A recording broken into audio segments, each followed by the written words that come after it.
What's going on, guys? This is the brake system rebuild video. We're going to pull off the original equipment on the car, take a look at the drums, see what we're going to need to replace on it, keep the original stuff if we can, and show you every step along the way on rebuilding and redoing the brake system on this old beat body Mopar.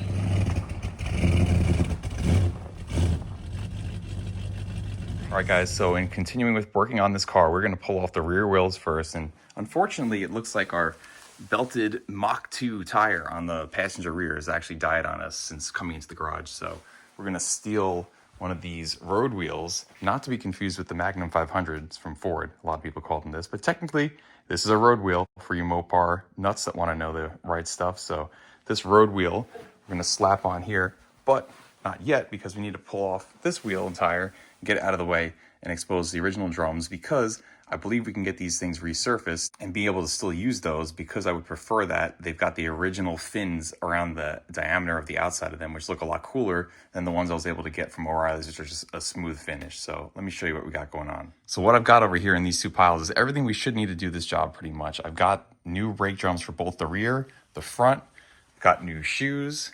I've also got a new master cylinder, wheel cylinders for each one of the 4 locations, the 2 front flex hoses that go from chassis across over to the actual brake drum itself, and then the 1 center flex line that goes across the back of the car over to the rear end. So we should have everything we need here, but like I was saying just before, I would prefer to use the original drums if I can, because they're kind of cooler looking. Here, for example, you can see with this replacement how it's a smooth finish. The exterior has a smooth finish to it, and while it would do great for us, I think I would actually prefer to have the original ones. These were about $55, $60 each, and I think the fronts were about $55 or $60 each. Brake shoes were like $30 a set. I think the hoses were like $20 each. The master cylinder was like $55. So all in all, this is about a $500 set of products here. But like I'm saying, if we can get these original ones machined, it's only $25 in town to get a brake drum machined instead of $55, $60 for a new one. So that's a little more than half the price of savings. Let's go take a look and show you exactly what I mean though about the fins. So let's get this car jacked up so we can get these wheels off.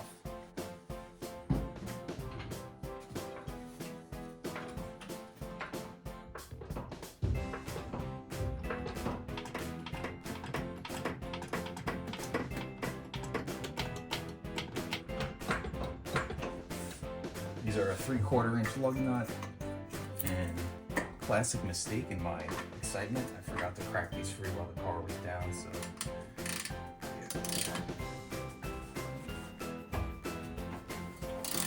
what do you know? I didn't put them on all that tight. Guess we made it out. Maybe. Yeah, okay.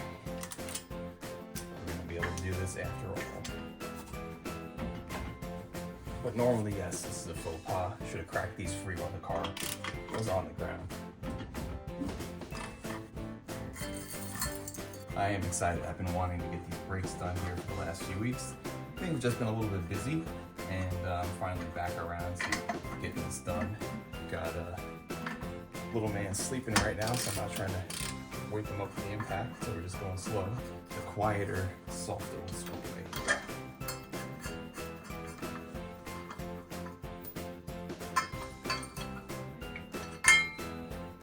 If you guys saw the original video when I pulled this car with my buddy John, I actually took this wheel off when we were trying to figure out how to get it out of the driveway, so this isn't the first time I've had this thing off, and that's why those lug nuts I hadn't put on there super snug.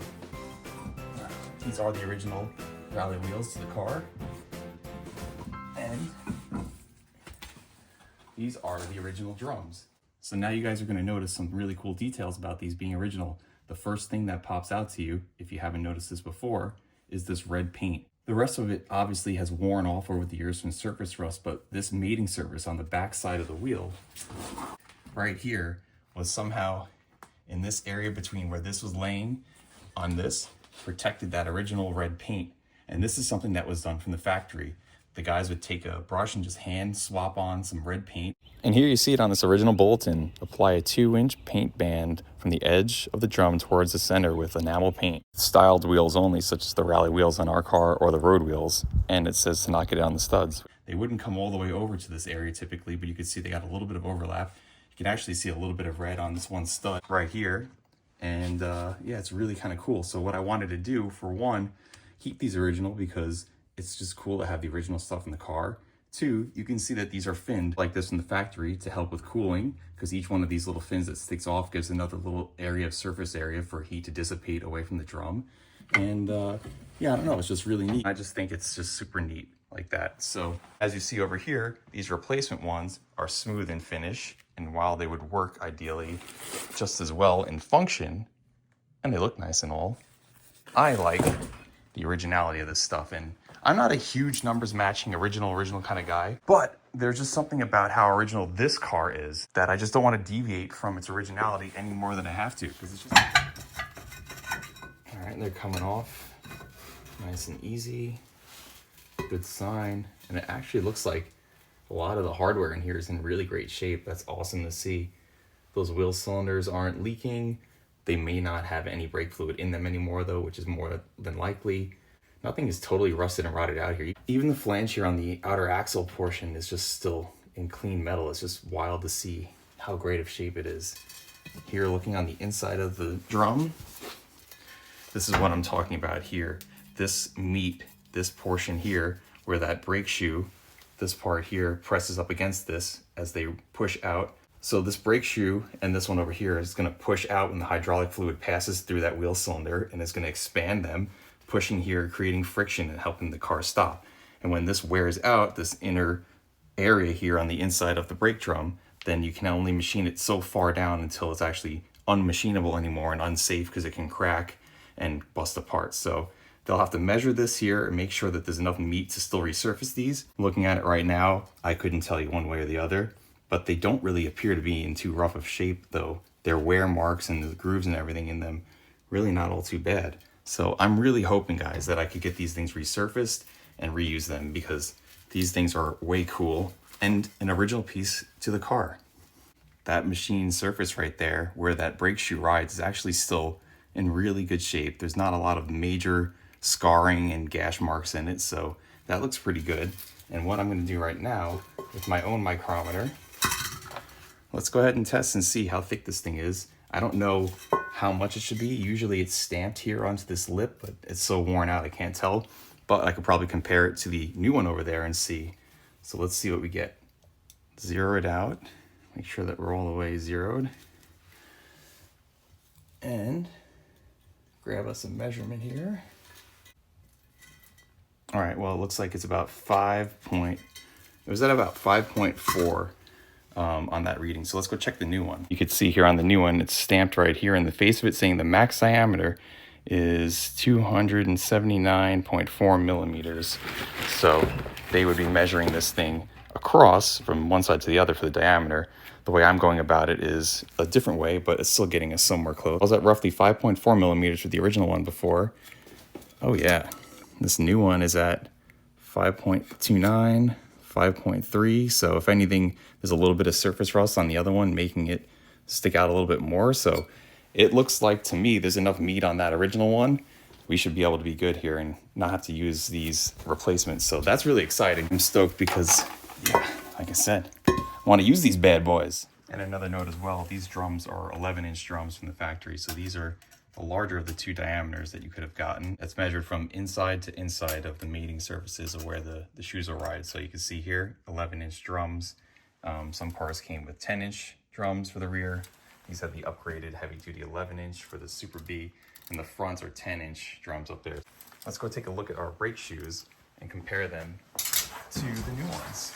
So these right here are Brake Best. I got these from O'Reilly's, part number 333. Unfortunately, made in China, but it's hard to come by really good American-made stuff these days. But honestly, they'll probably still work out okay for us. So here are the front ones. Then here are the rear ones. These are part number 336. Good old China. It's always disappointing to get all your stuff, get ready to start working on something and realize you got the wrong part, you brought the wrong stuff home. So let's just do a quick visual comparison. And honestly, when I'm looking at the side profile of the meat of the shoe material here, it looks like the ones back here really have almost nothing missing from them compared. So maybe they had replaced these recently before the car was stopped running, because that's pretty impressive right there. There's almost no material worn off. Let's just see here.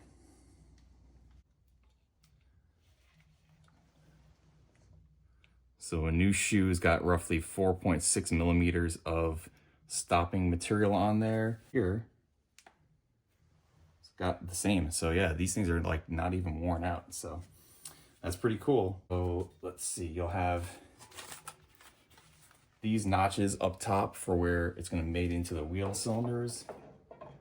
And yeah, that does not look right. There's a lot of pad material not here. That's kind of weird. There's significantly less shoe material and pad material on there. I don't like that, so I don't know. We're gonna have to think a little bit about this because I don't really like that. Upon closer look, I realized I just made a mistake. Let me show you what happened. They packaged the same like type ones together, but you're actually supposed to pair one with the other. So you see how these both have the studs for the e-brake cable? This is what we were just mocking up before, which have a lot less pad material on each side. And I was like, what the hell? There's so much missing. Well, these are both the left side. And so it's actually supposed to go like this. So you're gonna have one shoe that has a lot more pad material on one side, then this left side here is gonna have a lot less material. And you can see it's got the stud matching down here and over here for where the e-brake cable is gonna come in. So this one here is what I was just looking at on the one side and kind of thinking it was both sides, but actually as we look over to this way, there's actually a lot less pad material right here on this side compared to this one. So we're actually still gonna be okay. That is what we're looking for right there.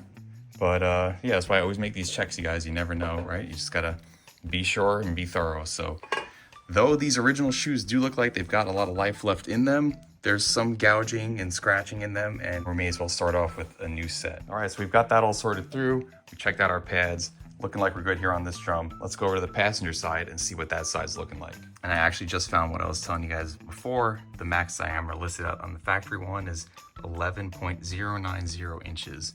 So that's how far out they could machine these to. Okay, and let's get this tire off. Oh, I forgot, I don't think I ever took this one off. So we're gonna have to get this car back on the ground to crack this one free.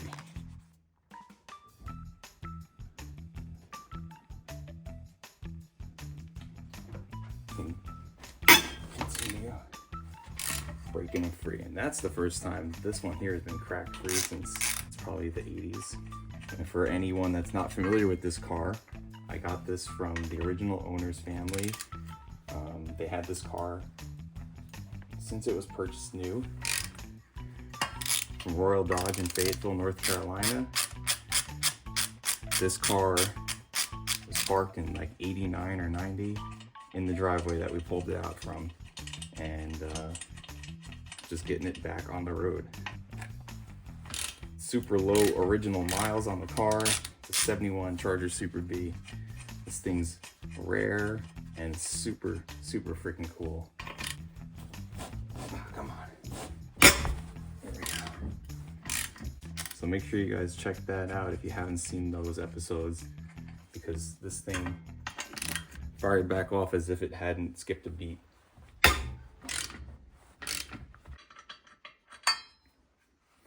Okay, lugs are off. Let's get this car lifted back up.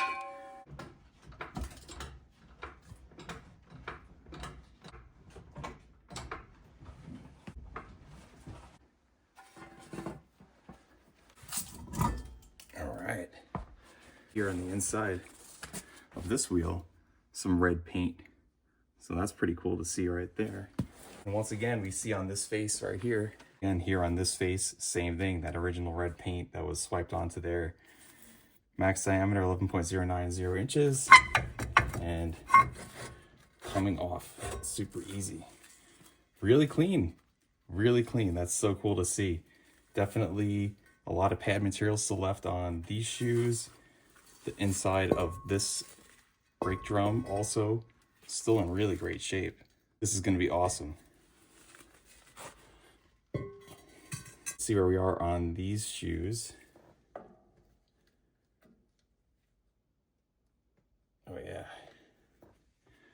5.3 millimeters, plenty of material still on this. And here on the inner lip of the drum,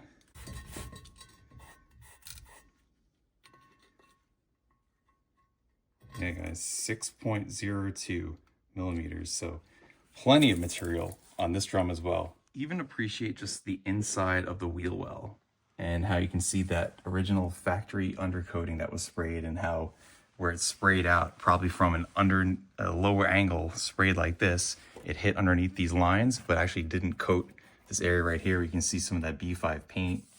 Same thing over here in this area, in this lower portion of the wheel well opening. Just seeing that original paint there and just looking at this seam and everything. Just really, really cool. Some dirt daubers that have been stuck in here for who knows how long. Just an immaculately clean, preserved, just original badass car. So cool. So freaking cool. America.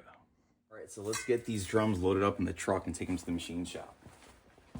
Now we're gonna pop off these front ones, but before we jack it up, we're gonna not make the same mistake again and get these lug nuts cracked off before we actually get the car up in the air. Nice.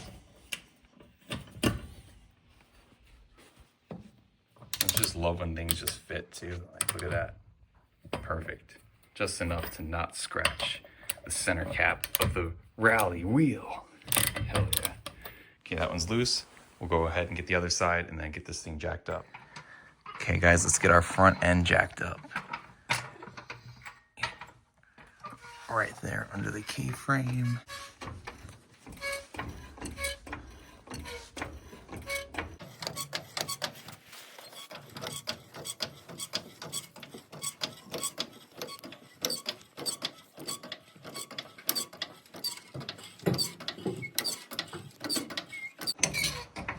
Okay, we are up there.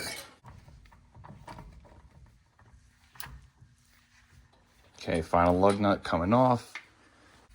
Let's get this Magnum 500 off of here. Sweet, the Kelly Supercharger on our Super B Dodge Charger. Love those. A little bit of red right there. Yeah, and it even looks like they painted the fronts red. Super cool. Well, okay, you stay over there. So I was thinking it was just the rears that were painted red, but that is far out to see the fronts done that way too. In order to get these off, it's gonna be a little bit more involved. I'm gonna have to pop off this cap here, just like that. And I have to get the castellated nut out of the way with the cotter pin, pull out the bearing pack, and then we can slide out the drum, which includes obviously those front bearings. So we'll do that. But yeah, looking at this, we might be able to get these ones resurfaced too, which would be really cool, and keep all the original 4 drums around the car. I was thinking I'd probably only do the rears just because the fronts are smooth, just like the new ones. But honestly, if these ones can be resurfaced, why not? It saves us about $30 right here on this side. These ones are actually made in Canada.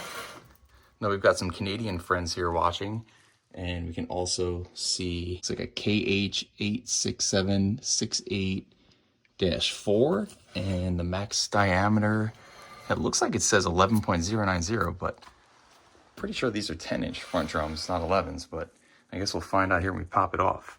Additionally, you can see part of our oil leak we've got going on, and over there, and I shot some footage earlier, I'll show you what the full puddle looked like. So after it ran a few times and drove itself over here, she's been leaking a little bit. Probably rear main seal, I'm gonna guess. We will find out though, and see if we can't use some stop leak and get that fixed. Looks like maybe the transmission's leaking too. It's a separate puddle back there. We'll take another look. This gives us a chance now to get underneath and kind of see where those leaks are coming from, but we'll get to that a little bit later. Let's continue on with the brake drums. Okay, and we're gonna get off our front passenger tire right now. Sweet, and once again, a little bit of red paint here on the inner side of our front wheel, and we've got the red paint here on this front drum. So that's super cool, guys. Very excited to see all that. Just realized an issue too in the parts. These are supposed to be the fronts. These are not gonna work because look what they're missing. They're missing that front hub assembly where the bearings go through. This part right here. So these aren't gonna work out. O'Reilly's does their best, but obviously these are not the right ones.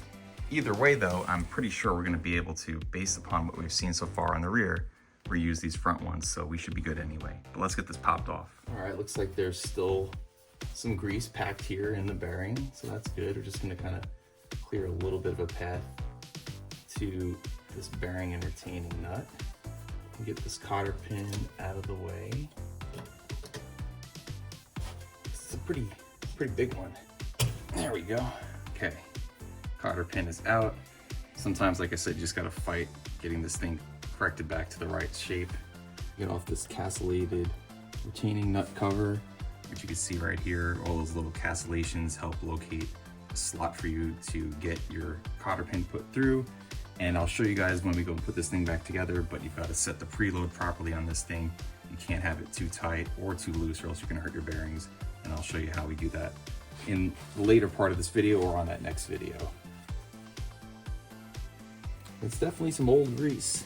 Doesn't smell all that great, and it's pretty brown. Not going for anything too technical here, so I'm just gonna use my trusty proto wrench in it. You could see right as I went to even just put my hand's weight on it, it came off. So it's a very slight adjustment. I believe it's 90 inch-pounds that you torque these things down to. So I think that, and I think that translates to like 6 or 7 foot-pounds. So it's a very light little torque to get that preload on this retaining nut. Cool, retaining nut is off. And now you can see there's a keyed washer that went on the back side of that nut between it and the bearing. Talking about right here is that little key, which lines up with this little groove here machined into the spindle. Now you don't actually have to pry these out, because once I go and pop this thing, the bearing will come out with it. But I'm just gonna get a part number real quick. I think it's a Timken LM11949. But we'll take those with us to the store to compare and make sure that we get a new set. All right, get all that crud off of there. And as I wiggle the drum forward, you saw that bearing kind of walk itself out. So here's a great chance to grab it. And yeah, you could see thing is got some dirty old grease on it, and there is a noticeable huge amount of slop in there. Yeah, look at that. All of those tapered roller bearings. There's a lot of play. Definitely a good reason that we're doing this, to get ourselves a replacement on these, because that would create a lot of slop in the wheel and the way that the car is kind of driving and handling, and also lead to excessive heat in these bearings. So put that down there, and off comes our drum. The inner bearing is still going to be packed inside here, and there's a seal here on this back side, so we'll have to get a new seal, and that'll do it. And looking here on the front, on the inside, it's really clean. That surface is really nice. Let's get a measurement and take a look. Let's compare our brake shoes, and as you'll see, the left side, or the forward side, has a smaller piece of pad material than the rear, which has a larger one. The same way that we saw on the rear of the car, but just for my own mental note, we've got a smaller pad here versus the larger material there. And as I line this up, that does not line up. We're about a ½ inch off here and a ½ inch off there, and that's because I thought that these were 10-inch drums up front, but as we saw already, we got the wrong drums from the store. And I just mentioned before, it said the outer diameter, the max diameter on this one also listed out as 11.090. So it looks like, yeah, no kidding. We've got also an 11-inch drum here on the front. For some reason, I thought that these were 10, so that's really cool. 11-inch drums, both front and rear on this car. So we're gonna have to go back to the store and get another set of 11-inch drum shoes, which is not a huge problem. Let's get ourselves a measurement here. A lot thinner on this lip this time around than the rears. I don't know if that's the way it was intended to look, or if they just wore out a lot more, but we've got 2.99, 2.96 millimeters of metal here as compared to what we saw on the rear. So it's a lot thinner. If I measure across with my tape, this is not going to be totally scientific, because this obviously isn't a dial caliper gauge coming in at 11 and 1/16. So we might be just a little bit shy of being able to use these again. I don't know, but the surface material honestly isn't all too bad. So with my best measurement, thinking that this is 11 and 1/16 of an inch in our total inner diameter right now, we know the actual measurement, 11 and 1/16 converted to decimal is 11.0625, which is our measured inner diameter on the drum. Converting that to 280.988 millimeters. The drum's maximum inner diameter, as stamped on it, says 11.09. 11.09 is 281.686 millimeters, so we are still just underneath tolerance, and I think we could be getting this thing able to be machined. If they can't machine it, it actually looks to me like this thing is still actually pretty damn clean. Might just be able to just use these, scuff them up with a Scotch-Brite and just use them as is, because we are still under tolerance at 200. We are basically about 0.7 millimeters under tolerance, which is very, very small. Might not be enough to get it surfaced, so we'll find out. And just looking at everything over here, once again, looks really clean. Looks like where that bearing was running here is actually still in pretty good shape. And as we remove some of this old grease, yeah, that spindle's looking pretty good. We'll definitely be looking good for putting this thing back together as far as all that is concerned as well. So let's go ahead and get over to the passenger side and do the same thing we just did here. One other quick thing I forgot to do, let's get the seal pulled out and get our other bearing out. There we go. There's our factory seal and our other bearing right here. And it looks like this is a Timken LM0, maybe LM67048. It's kind of hard to read. It's a little bit hard for me to read. I think it's an LM67048 or maybe LM67040. We'll take these with us to the parts store and checking around here for slop. A little bit, but not nearly as bad as that outer bearing was. So this will come with us also to the parts store. And looking around the seal, I'm not seeing any part numbers. So we'll just have to bring this with us to mock it up and see whatever the store has got. Not only are these 11-inch diameter fronts, but they're 11 by 3s. So it's a 3-inch wide shoe, a large mating surface in there for stopping. And you've got a 2.5-inch shoe that goes here in the rears. So I don't know, guys, I'm looking at these more and more and just thinking about it. These are really in great shape. And honestly, I don't think they really need to be machined. There's no deep gouging in here. It's just very minor surface scraping. There's not any variation that I'm really feeling in my fingers. So I think I'm gonna forego spending the $50, $100 it would cost to get these machined. Just clean these up as is and get the surface rust off them, get some paint on them, and get this thing put back together. Get new bearings, of course, replacing the shoes, and take it from there, because honestly, just money that I don't think needs to be spent. All right, let's pop off our passenger front brake drum here and hub assembly. Get this grease cap out of the way. Like that. And it looks like the same story here. This grease is definitely old and worn. Usually bearing grease is a red color. I don't know if it would have been red from the factory to start with, but it's an old chocolatey brown now, so it is not doing and looking the way that I think it should be looking.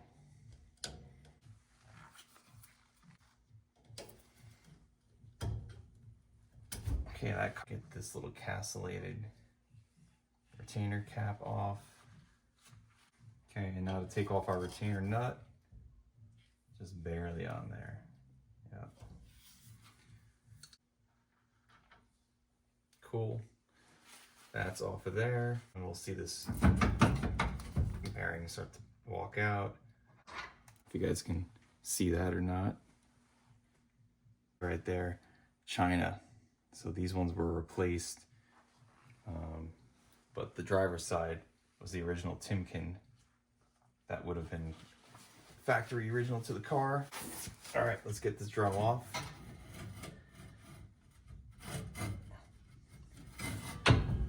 Sweet deal.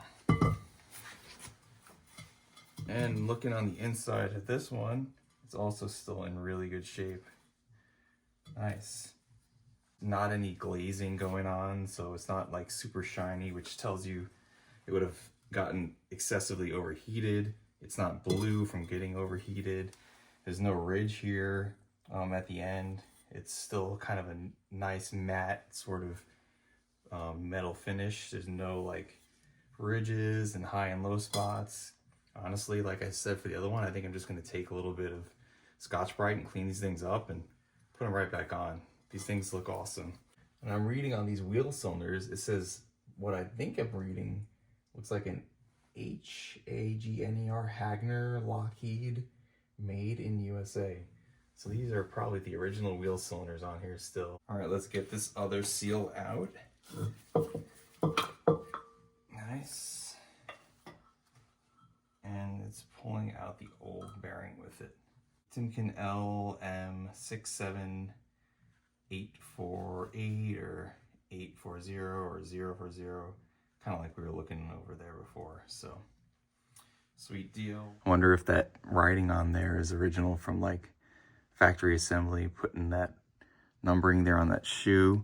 These cobwebs in here, pretty cool. And there's the bearing grease color you can see, kind of yellowish green, and what that race looks like. And yeah, look at this surface. Looks really good in here. Super, super cool. I love it. And then also, just for fun, let's take our little measurement inside here. Getting about the same as last time, 11 and 1/16, maybe 11 and 3/32. So I'm really happy with, and amazed, honestly, the condition of these original drums here. Really cool. 3.57, go over here. 3.8. That was pretty close to what we had over on the driver's side. But earlier I said Hagner because I couldn't really read it that good. But it's Wagner. Wagner Lockheed are these wheel cylinders. So I'm also going to attempt to do a little bit of PDR on my own and get some of this dent out of this area here on the quarter panel. Accomplish that by getting here inside between the quarter panel and the wheel housing and getting this pushed out with some tools. So we can try that.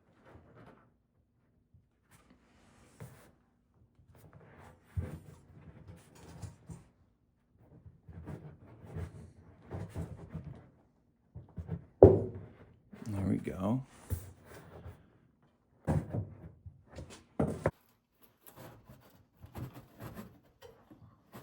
Not too bad for an initial start.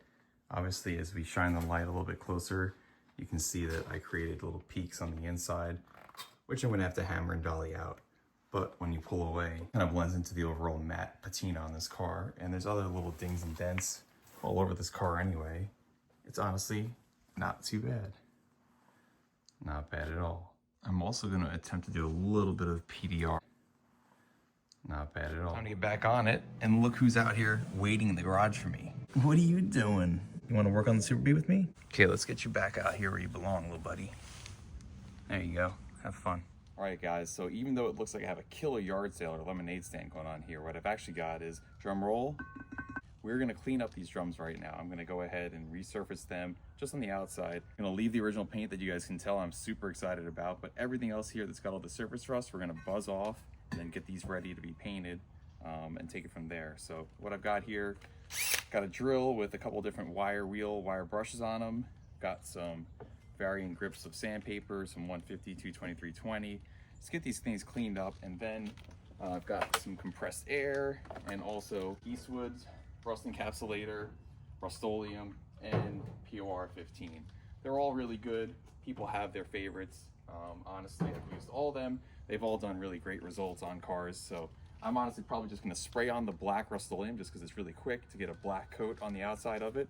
We'll mask off the red, and then once that's dry, I'll hand brush on the red that goes in this outer lip here on the rest of this face of the drum all the way around. So that's the plan. All right, so first things first, let's get this debris off of here. Get all this big, heavy stuff off to start with.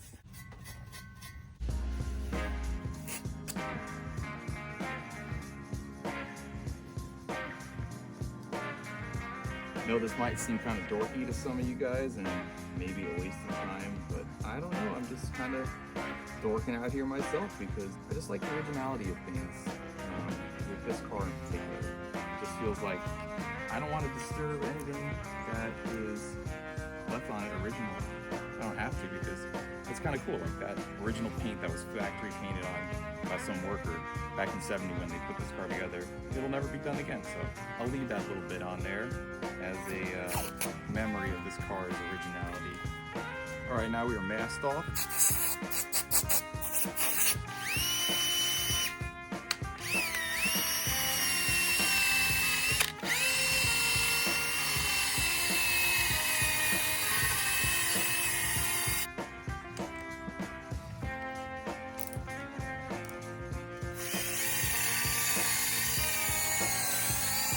Pretty interesting. As I'm doing this, I'm actually revealing a lot more of the red paint around the drum. You can kind of see that showing through.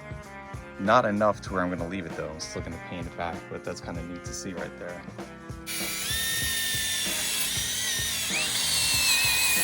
Staying forward of the breeze, so I'm not breathing in the dust.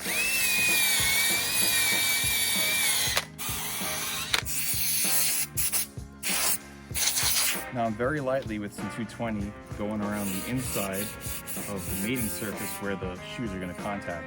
Now obviously if I took this to the machine shop and had it on the lathe, it would put a little cutting tool that would go from right here and just cut out a couple thousandths. But these things are so clean, seriously, there's like no ridges in it. I'm just basically getting a new surface to it.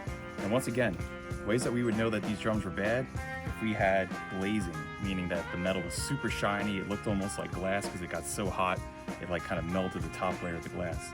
If there were visible hairline cracks in it or checkering, like really bad little checkery spots in it, obviously that would be terrible. If you saw really deep and high, low, deep, high, and low gouges and ridges and stuff in it. But these aren't. They're in really good shape. We already measured them out. We know it's got enough meat on it, so I'm just doing a really quick driveway resurface on them, and these are going to do just fine for stopping. I'm barely even applying any pressure as I'm doing this, basically just knocking off the surface rust. Not trying to create any deviations of my own, because we're just cleaning them up and saving ourselves even a little bit more money by not having to take these turns at the machine shop.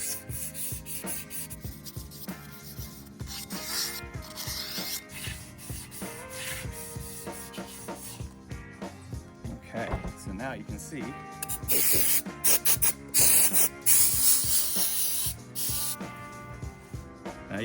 comparing the inside of both of these drums to each other, how much that already cleaned it up.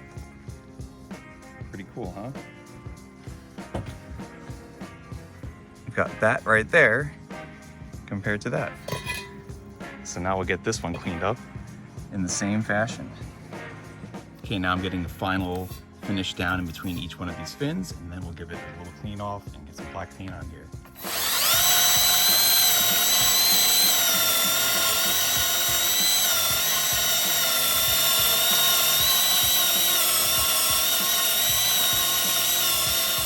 Masked off the inside because I want to get a little bit of paint on this area here too, just so it looks nicer and doesn't rust off again in the future. So that kind of sucks. I thought I was filming the whole time, but I wasn't. But we switched over from the horizontal to the vertical spray pattern now, so it's going up and down. And I just neatly went around this drum. I put a can of paint underneath it, so this way the lip we just painted on the underside isn't getting all stuck to that box. We'll just let this dry for a minute. Get a second coat on here. I think I'll leave the top side maybe as it is and just paint in the red because that's kind of what it's supposed to look like.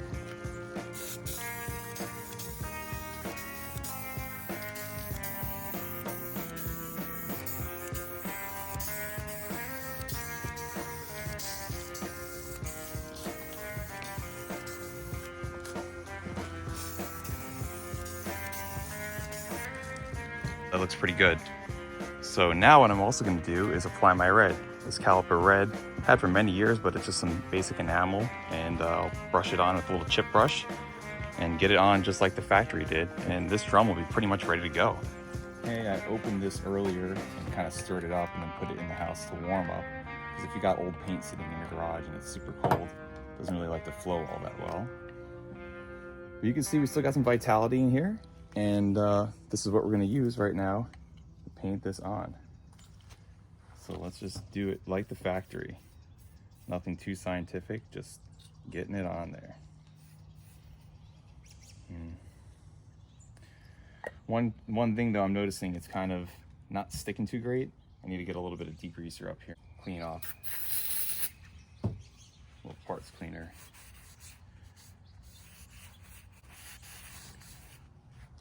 So if it's not that, it just might be that this brush is kind of, bristles just might not be spreading it on quite as good.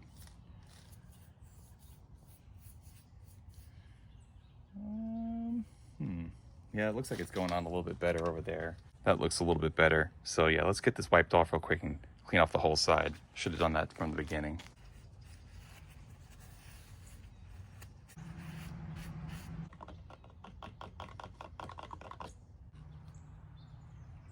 All right, let's give that a shot.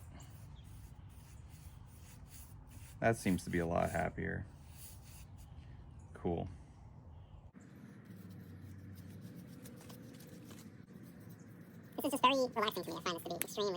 This is just very relaxing to me. I find this to be extremely like therapeutic. I'm sure there's plenty of you out there that feel the same way.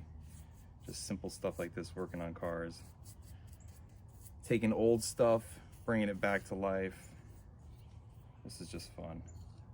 I just got a drop over here on the side, but bet you probably happened with the Chrysler guys too. First coat, we'll let that cure for a little bit. We'll come back and do some more. Got my little warm-up station here as this thing is curing. It looks really, really cool. And I know that the factory wouldn't have painted this black here. I did that just so the bare steel wouldn't rust out and get all surface rusty. And then obviously doing the red like this brushed on is similar to the way they would have done it. And that's pretty cool. Pop this through and see a little reveal here on the new paint kind of compared to the remnants of the old paint. There it is, right on. Like I said, I kind of wanted to leave that on there as a little map of what used to be there. So we'll leave this secure in this little nook, and now we'll get to the next one. Here's a little before and after. Now we're gonna get this one done. That looks so killer. Cured really nicely. Super happy about that. Now I'll give this one the same treatment. It started raining out here on us, so kind of working underneath the eave. We'll get this one going, and I'll catch back up to you guys in a minute. I'm wearing a respirator this time to be a little bit more safe. For the future.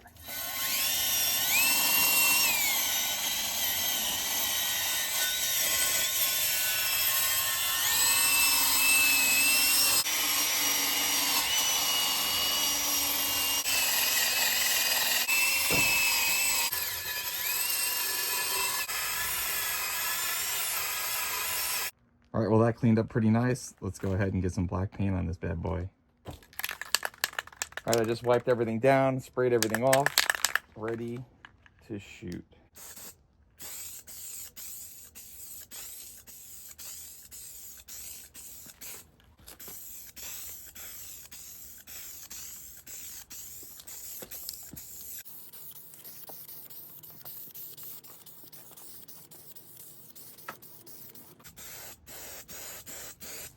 We'll let this tack off for a little bit, come back, get a second coat, and then we'll go inside and we'll do our red.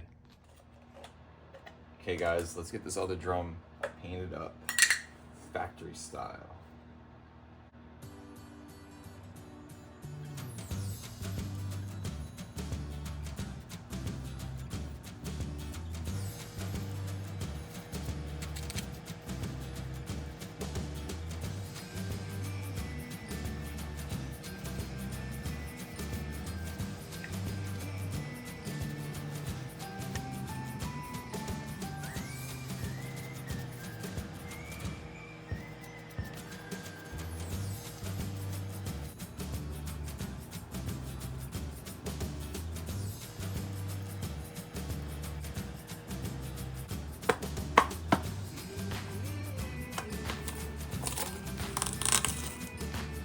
I'm actually gonna pull this one off this time because I kind of wanted to blend it out a little bit. Factory original. This is not as much of a hard line. I kind of got a little bit of that on the other one, but that's okay. That's our first coat. We'll let this thing cure up for a little bit here in our little heated zone, and we'll come back and get a second coat. I'd also like to point out I am venting out the garage, so I'm totally not fuming myself out in here. Okay, let's do number 2. Right here. Yeah, that's thick. This paint is getting old.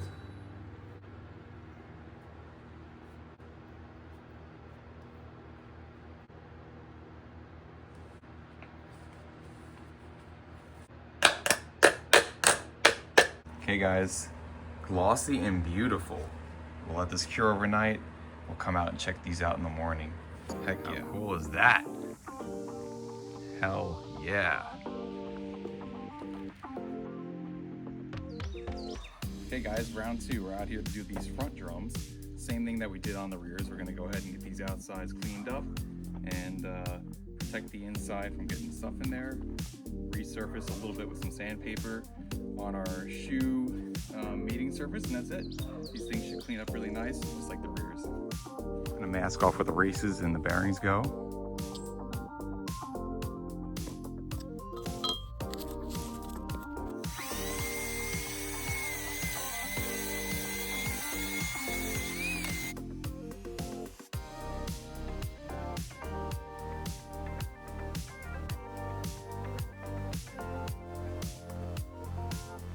All right, we got these cleaned down. Gonna go ahead with some sandpaper and clean and resurface the mating surface there for the shoes.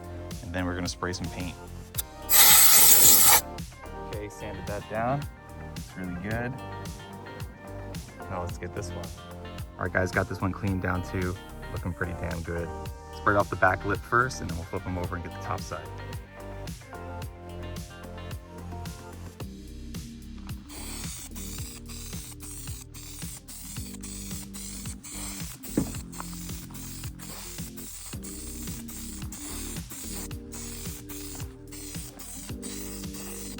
Sweet, coat number 1 is done. We'll come back in a few, get coat number 2, then take these inside and get our red paint. It's about 34 degrees right now. After about 5 minutes though, pretty much, yeah, we're good to go. Coat 2.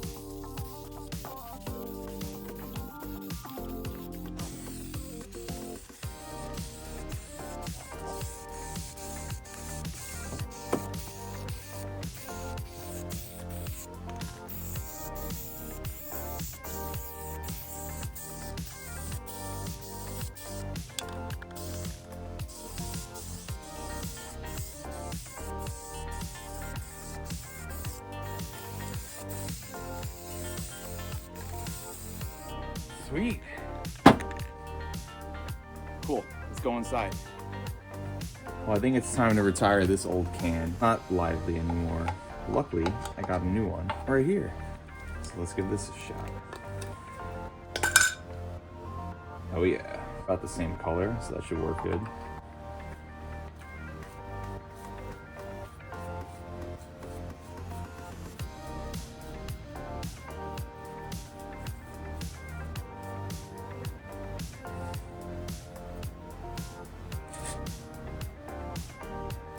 I'm actually still going to use this one for this first coat because it's the high temp stuff, and the other stuff I forgot wasn't high temp for brake calipers, so it'd probably be fine because the black that we sprayed isn't high temp either, but just in case.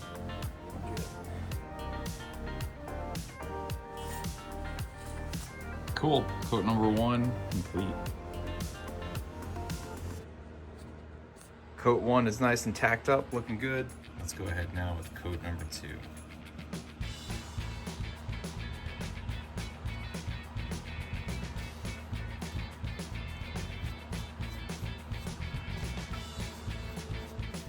You can clearly see the difference here, 2 coats versus 1, how much nicer that looks.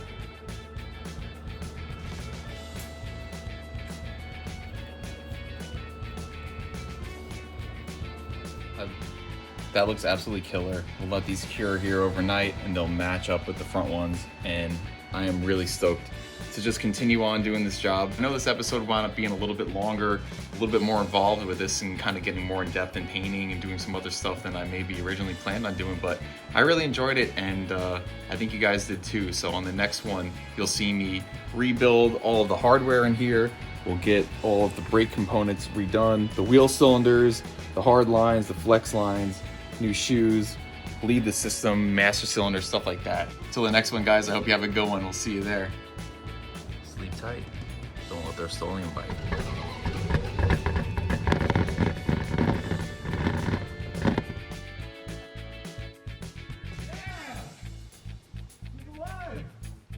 I didn't move my mini bike yet. Oh well.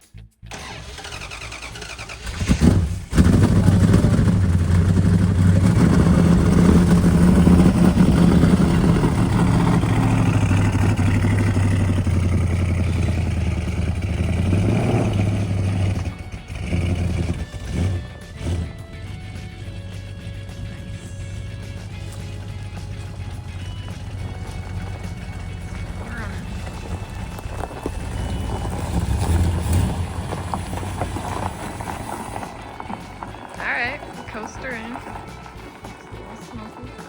Flat tires are giving Resistance. flat tires just making for good metal stop. Oh gosh. Okay, let's hold back real quick. Nice.